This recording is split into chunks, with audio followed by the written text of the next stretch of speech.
많이 하셨어요? 네. 그 우크렐레 소리하고 우리 오카리나 소리가 너무나 맑고 청정해서 마치 코로나 바이러스가 아주 다 소독이 된 느낌입니다. 네.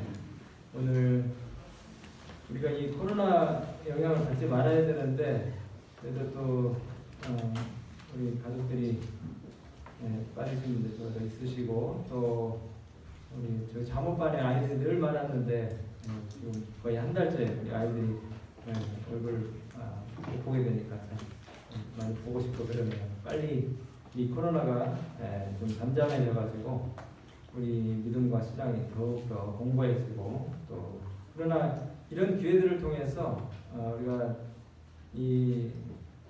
참 우리 인생들이 부질없다는 사실들을 깨닫게 됩니다. 인간이 뭐 달나라에다가 우주선을 쏘고 그 다음에 또 정말 상상치 못할 발명품들을 만들어내지만 그러나 이 하룻밤 사이에 그냥 전 세계인들 떨게 만드는 그런 변화들이 이르러 오고 있잖아요. 앞으로 또 어떤 더 큰 바이러스들이 난리를 칠지 우리가 알 수 없습니다. 그래서 우리의 생명은 오직 하나님께 달려 있고 우리 하나님을 의지하는 한 안전하다는 사실을 우리가 확신하고 또 경험할 수 있는 그런 좋은 기회가 된 것 같습니다. 오늘은 하나님의 말씀 요한계시록 1장 2절, 9절, 11절에 있는 말씀 가지고 코로나도 막지 못할 복음이라고 하는 그런 주제의 말씀을 드리도록 하겠습니다. 요한계시록 1장 2절, 9절, 11절 먼저 읽고 말씀을 나누도록 하겠습니다.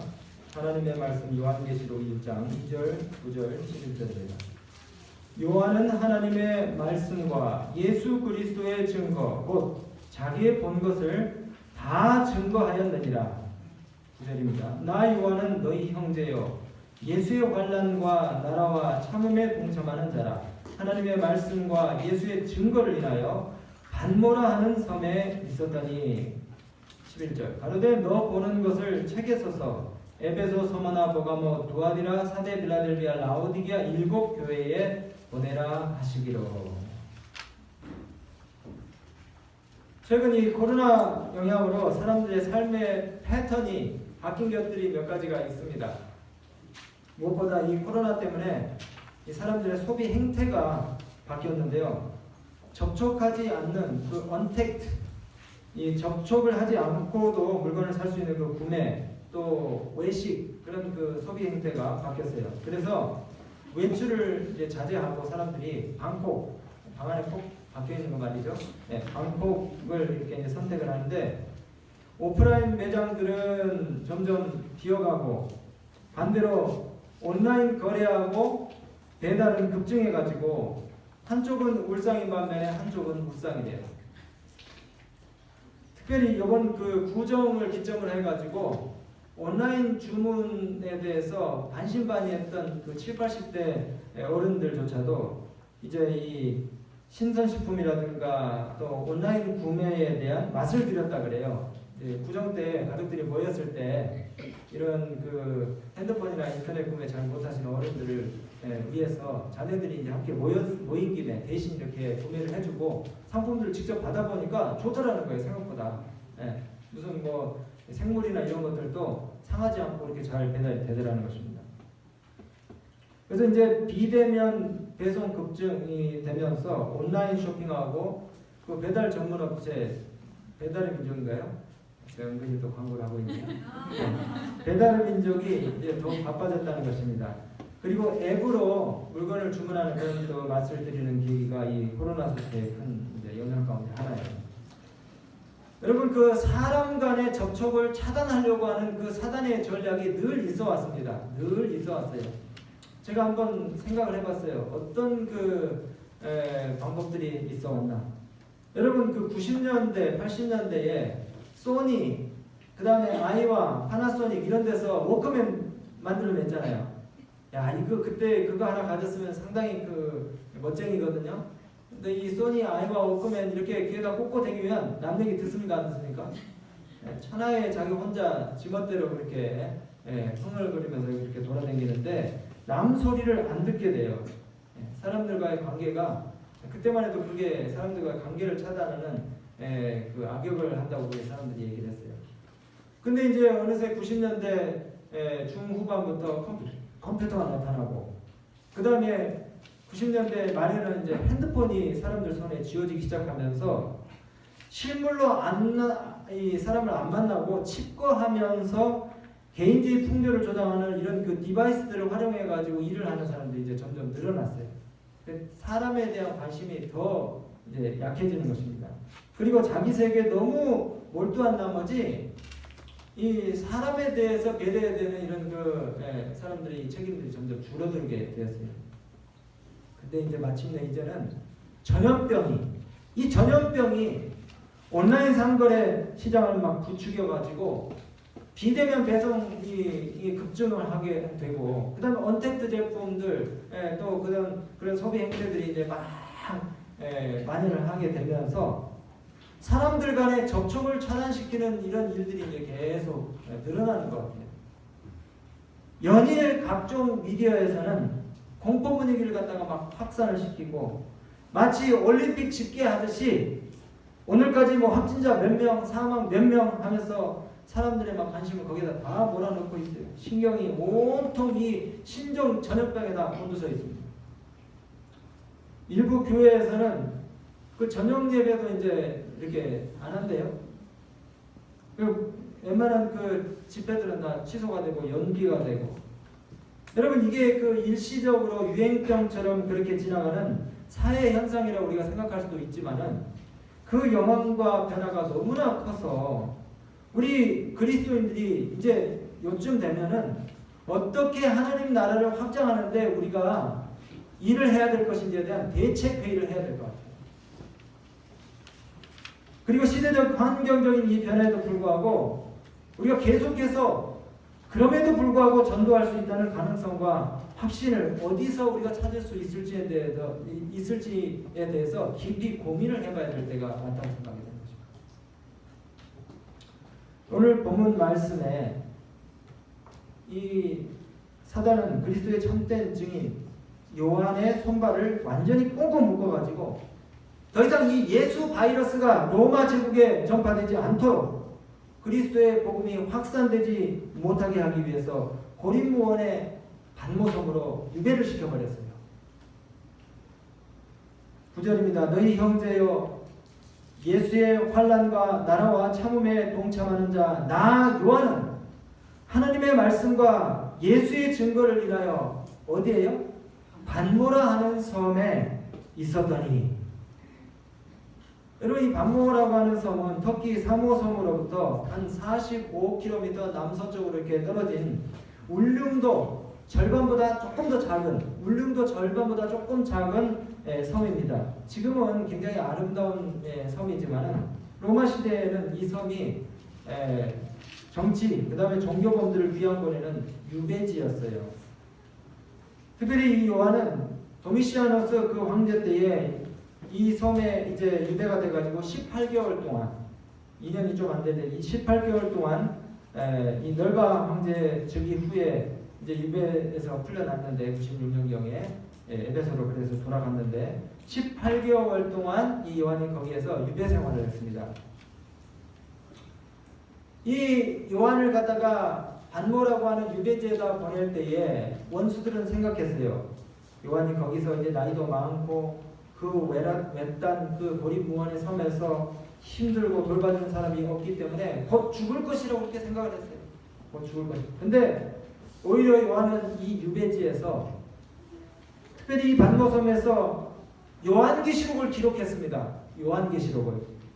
그리고 믿음의 친구들과 격리된 그 외딴 곳에서도 소수에 살고 있던 그 거주민들과 친구가 되어서 그들을 회심자로 만들고, 또 하나님께로부터 온 이상과 계시를 통해서 더 이상 진리를 증거할 수 없는 그 황량하고 바위뿐인 바닷가에서 하늘로부터 받은 그 기별들을 기록함으로 이 기별이 수십 세기가 지난 오늘날까지도 활활 타오르는 등불처럼 빛을 발하며 그리스도를 증거하고 복음을 확산시키는 그런 일들을 하고 있다는 것입니다. 여러분, 사단이 아무리 가진 책략을 써도 하나님께서는 여러 가지 방법으로 당신의 종들을 보호하실 것입니다. 유배지에 고립되기 훨씬 전에 이미 요한은 끓는 기름가마에 던져졌어요. 여러분, 끓는 기름가마에 던져졌는데 살았습니다. 히브리 세 청년들이 풀무불에서 살아남았던 것처럼 하나님께서 당신의 충실한 종의 사명을 갖다가 보시고 그를 계속해서 보존해 두셨어요. 그리고 박해의 손길이 다시 사도를 무겁게 짓눌렀을 때에 요한은 하나님의 말씀과 예수의 증거를 인해서 정죄당해서 황제의 침령으로 이 반모섬의 유배가 되었지만은, 그리고 원수들은 고난과 고통 중에 이 선지자가 죽을 것이라고 예상했지만 죽지 않고 오히려 불멸의 하나님의 말씀을 기록하는 일들을 했다는 것입니다. 선지자의 글에 보니까 하나님의 종에게는 이 반모섬 심을한 거처가 오히려 하늘의 빛을 받는 하늘의 문이 됐다고 이렇게 기록하고 있어요. 분주한 생활 환경에서, 그리고 그 이전 생활의 활동적인 수고에서 차단된 채 이곳에서 오히려 요한은 하나님과 더 밀접하게 관계를 형성하고 천사들과 교제할 수 있는 그런 기회를 얻었다고 이렇게 말씀하고 있는 것입니다. 여러분, 이렇게 요한이 받은 핍박은요, 핍박이 아니고 오히려 은혜의 수단이었습니다. 은혜의 수단. 계시록 1장 중후반부의 말씀을 여러분들이 한번 집에 가서 읽어보시면요, 거기 박모섬에 격리되어 있는 이 요한에게 누가 나타나십니까? 예수님이 나타나십니다. 부활하신 예수님이 찬란한 영광으로 나타나십니다. 가슴에 금띠를 띠시고 오른손에 7별을 쥐고 계신 그분이 촛대 사이를 거니시는 그런 장면이 나와요. 요한이 그 모습을 보게 되는 것입니다. 예수님의 이 모습이 신자와 불신자들 모두에게 부활하신 그리스도께서 살아계신다는 증거가 되었던 것이에요. 그리고 그 살아계신 그리스도께서 교회에 힘을 계속해서 불어넣고 계신다는 사실을 갖다가 입증해주고 있었던 것입니다. 여러분, 때때로 검은 구름이 하나님의 백성들을 호위할 때가 있습니다. 압제와 박해가 그리스도인들을 소멸시켜버릴 것처럼 그렇게 보일 때가 있어요. 하지만 바로 그러한 때에도 가장 도움이 되는 교훈들이 하늘로부터 주어지게 되고, 오히려 그리스도께서는 종종 감옥에 친히 들어가셔서 당신의 택하신 종들에게 같이 함께 하시면서 나타내시기도 하신다는 것입니다. 여러분, 예수님께서는 위기에 처한 종들에게 가장 가까이 함께 계시면서 그들과 함께 나타나십니다. 가장 어두운 밤에 별들이 가장 밝게 빛나는 것처럼 가장 찬란한 하나님의 영광의 광선이 암흑 속에서 빛이 난다는 사실을 기억해야 합니다. 하늘이 어두울수록 의의 태양 되시는 예수 그리스도께서, 그분께서 흘려내보내시는 그 광선이 이 세상을 환하게 비출 수 있다는 것이에요. 여러분, 지금 코로나 바이러스로 주변이 들썩들썩하고 교회들도 적잖이 영향을 받고 있어요. 하지만 우리가 이것으로 인해서 복음을 나누고 그분의 왕국을 확장시키는 일에 영향을 받아서는 안 됩니다.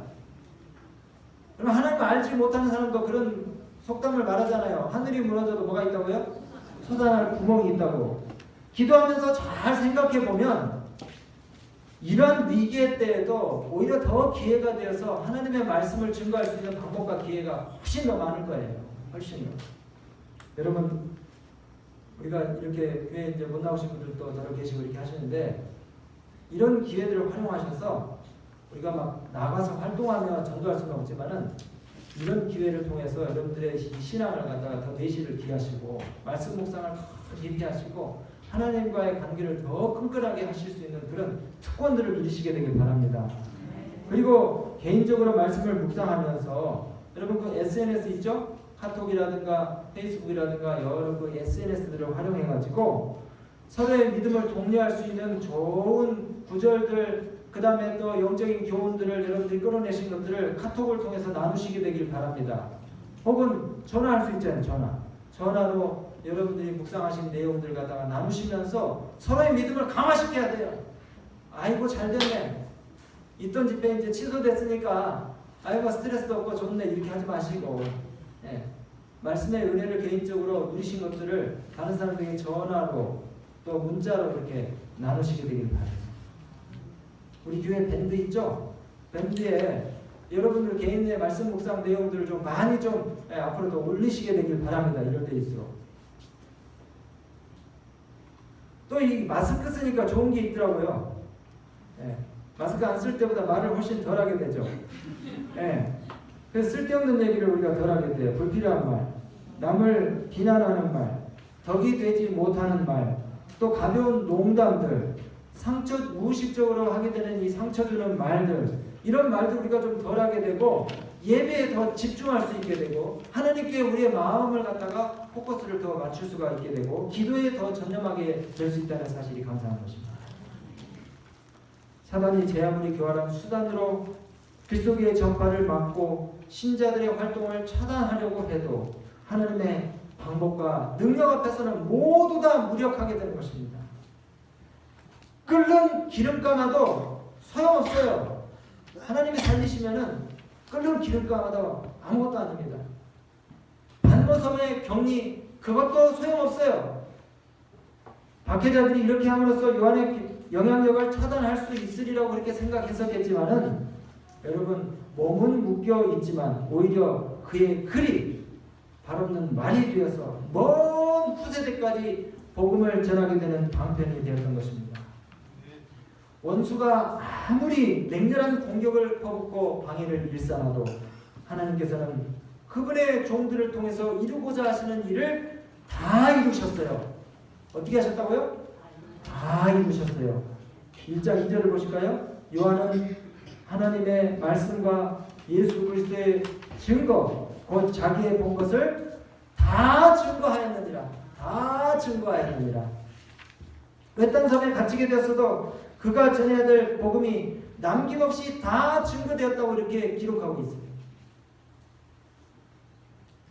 제임스 레스틴이 쓴 그 루터의 반모섬이라고 하는 책이 있습니다. 이 책의 저자가 여러분 잘 아시는 그 종교 개혁자 루터 있죠? 루터의 일생 가운데 가장 중요한 시기가 있었는데 그것은 바로 마르트부르크 성에서 이 루터가 자기의 몸을 갖다가 피신했던 그런 시기를 루터의 생에서 가장 중요한 생애의 한 기점이었다고 이렇게 이야기를 하고 있어요. 근데 이 마르트부르크 성은 루터가 자기 생명을 부지하기 위해서 은신했던 은신처였습니다.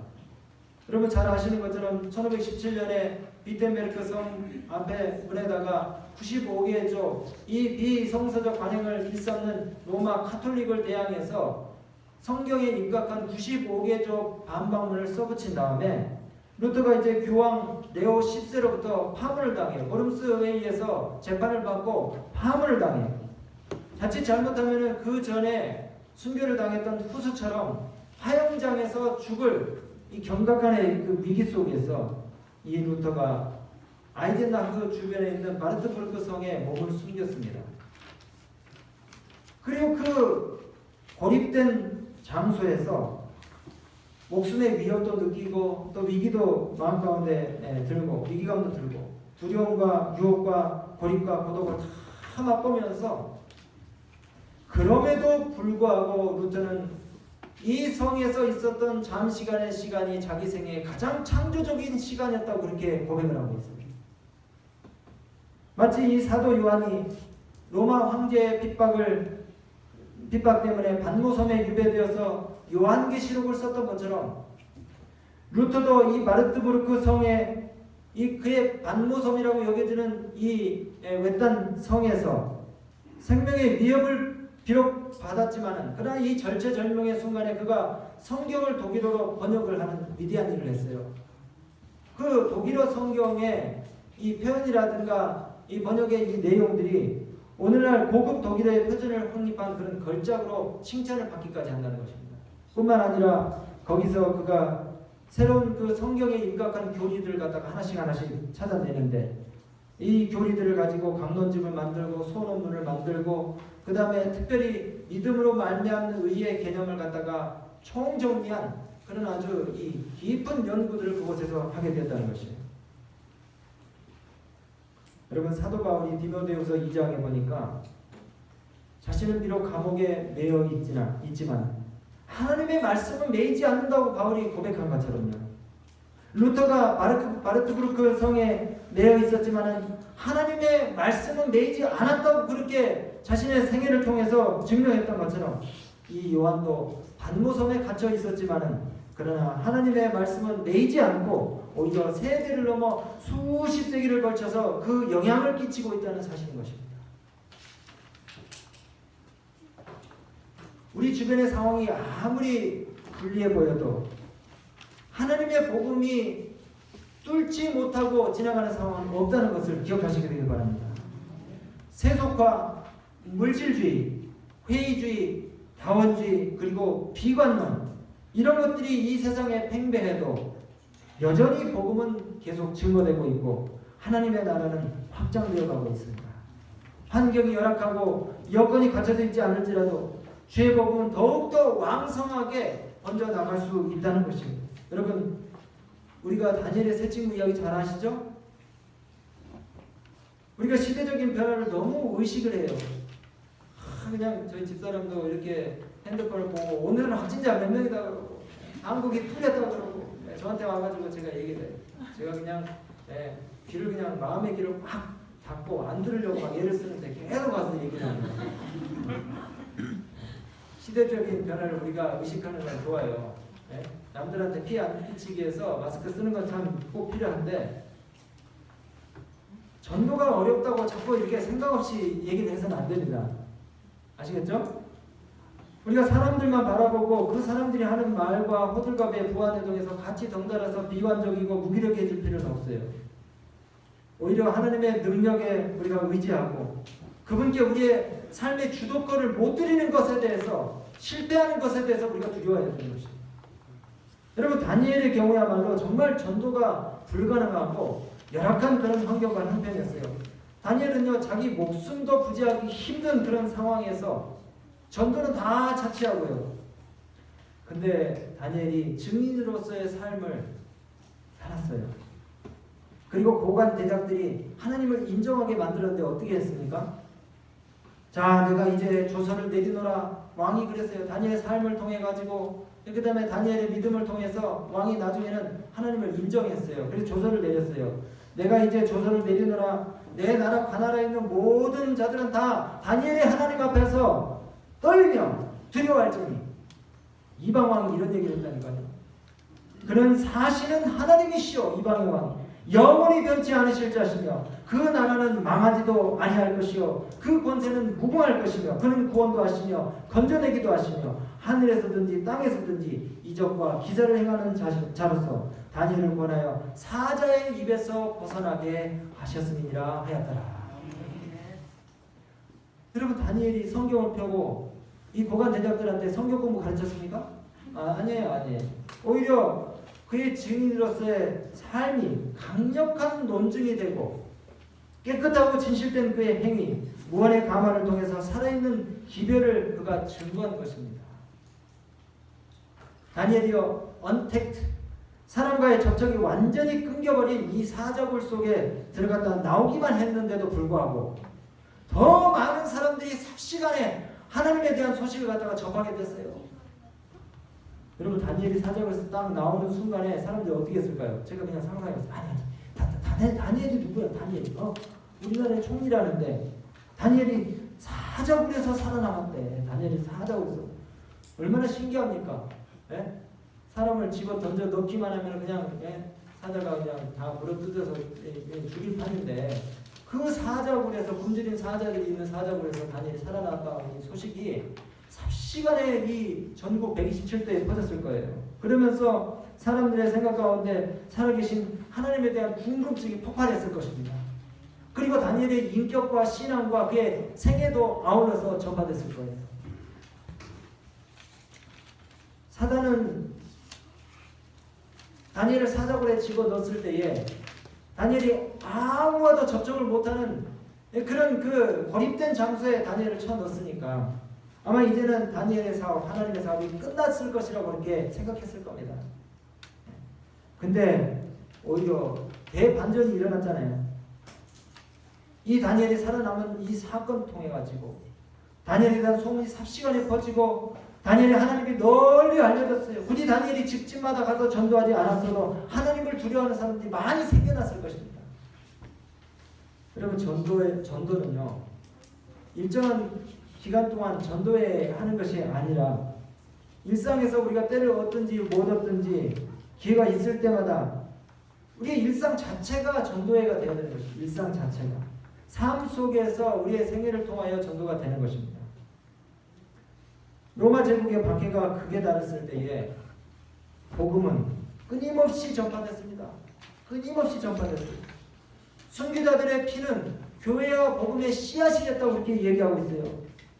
콘스탄티누스 황제가 313년에 기독교 공인령을 내리기 전까지 거의 300년 동안 그리스도교가 엄청난 핍박을 받았습니다. 네로, 트라이아누스, 하드리아누스, 그 다음에 아우렐리우스, 세베루스, 막시미우스, 네키우스, 발레리아누스, 디오클레시아누스, 갈레리우스, 이런 황제들이 계속해서 그리스도인들을 갖다가 핍박했어요. 정말 다양하고 매서운 방법으로 그리스도인들을 갖다가 죽였습니다. 황제 숭배를 거부하고 주피터를 비롯한 로마의 신상에 절하지 않은 그리스도인들을 체포해서 매를 맞게 하고 그 다음에 투옥시키고 재산을 빼앗고 노예로 만들었습니다. 끊임없이 재판하고 개나 사자 같은 사나운 짐승들에게 던져서 먹이가 되게 하고 검투사들의 칼날에 쓰러졌고 화형을 당하거나 끓는 기름가마 속에 던져졌습니다. 더러는 생마장이 되고 더러는 소금절임이 되어가지고 밖에 내버려졌어요. 산채로 불에 타가지고 가로등이 되기도 하고 십자가에 못 박혀 죽은 일도 흔했습니다. 우리가 알다시피 바울은 참수를 당했죠. 베드로는 십자가에 거꾸로 매달렸다고 그랬고 요한은 반모섬으로 유배되었습니다. ig나티우스라고 하는 교부는 사자 먹이가 되었고 폴리갑은 화형을 당했어요. 키프리아누스는 백부장이 내리치는 칼에 목이 떨어져서 순교를 당했습니다. 빛조차 들지 않는 캄캄한 지하 무덤이 그리스도인들의 평생의 집이 되었습니다. 고문이나 처형의 참상이 너무나 정말 비참하고 지나쳐가지고 심지어 이 로마의 관리였던 비두니아의 총독 플린이라고 하는 사람이 아니 이렇게 정의로운 우리 로마 나라가 그렇게 참혹한 형벌들을 그리스도인들에게 더 이상 내려야 되겠습니까? 이렇게 얘기할 정도로. 그럼에도 불구하고 그 박해를 받아서 순교의 현장에 섰던 터툴리아는 이런 고백을 했답니다. 우리를 십자가에 못 박으십시오. 우리를 고문하시고 우리를 저주하십시오. 그리고 우리를 멸하십시오. 그러나 당신들의 잔인함은 아무것도 이루지 못할 것입니다.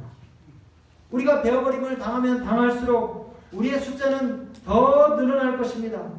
왜냐하면 순교자들의 피는 교회의 씨앗이기 때문입니다. 오늘 저는 말씀 마치면서 예수님의 죽으심과 그분의 희생에 대한 복음에는 우리의 생각을 뛰어넘는 아이러니가 있습니다. 갈릴리 무식한 배움이 없던 그 어부들이 복음을 가지고 나갔을 때에 세상이 흔들렸어요. 세상 사람들이 불가능하다고 여기는 환경과 상황이 하나님께는 기회와 가능성이 되었던 것입니다. 여러분, 요한이 반모섬으로 유배되어 갔을 때에 그의 봉사는 끝이 나고 낡고 상한 갈대와 같아서 언제 쓰러질지 모르는 이 사람으로 생각했던 그런 이 적들이 많이 있었어요. 그러나 주님께서는 세상의 위정자들과 완고한 지사장들을 잠잠케 할 생생한 증언들, 하늘의 기별들을 그 유배지에서 적게 하셨습니다. 기록하게 하셨습니다. 요한계시록 1장을 여러분들이 읽어보시면은 단 한 단어도 어둡고 침울하고 비참하고 막연한 그런 내용이 없어요. 한번 오늘 오후에 여러분들이 돌아가셔서 요한계시록 1장을 읽어보시게 되길 바랍니다. 요한계시록 1장은요, 그 어떤 성경의 장들보다도 가장 용기와 희망과 우리에게 믿음과 확신을 주는 그런 말들로 가득 차 있습니다. 대적들이 나이가 많은 이 그리스도의 종을 유배시킨 것으로 인해서 더 이상 그가 증언을 못할 걸로 그렇게 생각을 했지만 그러나 요한이 본 이상은 7별을 붙들고 서 계시는 예수 그리스도를 그가 묘사하는 것이에요. 금촛대 사이를 다니시면서 쉬지 않고 교회를 위해서 일하시는 예수님의 모습을 그가 기록하고 있는 것입니다. 그분은 시편의 기자가 말한 것처럼 졸지도 아니하시고 주무시지도 아니하시고 무관심하지도 아니하시고 끊임없이 돌보시는, 교회를 돌보시는 분이신 것입니다. 사랑하는 성도 여러분, 코로나 바이러스 조심은 하되 두려워하지는 맙시다. 하나님께서 이 마지막 시대의 사명을 우리를 통해서 이루시는데 이 코로나도 막지 못할 것입니다.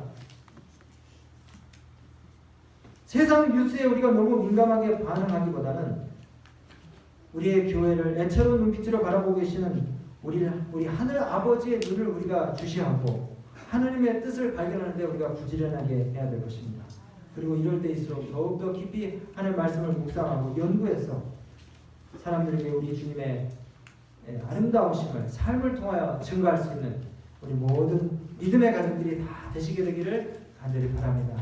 특별히 몸이 약하시고 또 정말 여러 가지 그 병과 싸우고 계시는 우리 믿음의 가족들을 위해서 더 많이 한 주간 동안 기도해 주시고, 이제 우리가 SNS나 또 다른 이 디바이스들을 통해 가지고 하나님 말씀을 갖다가 우리가 가지고 더욱더 형제들을 믿음을 경고케 하고 또 공고히 하고 독려할 수 있는 그런 위기에 오히려 기회가 될 수 있는 그런 한 주간이 되시게 되기를 간절히 바라면서 말씀을 마치겠습니다.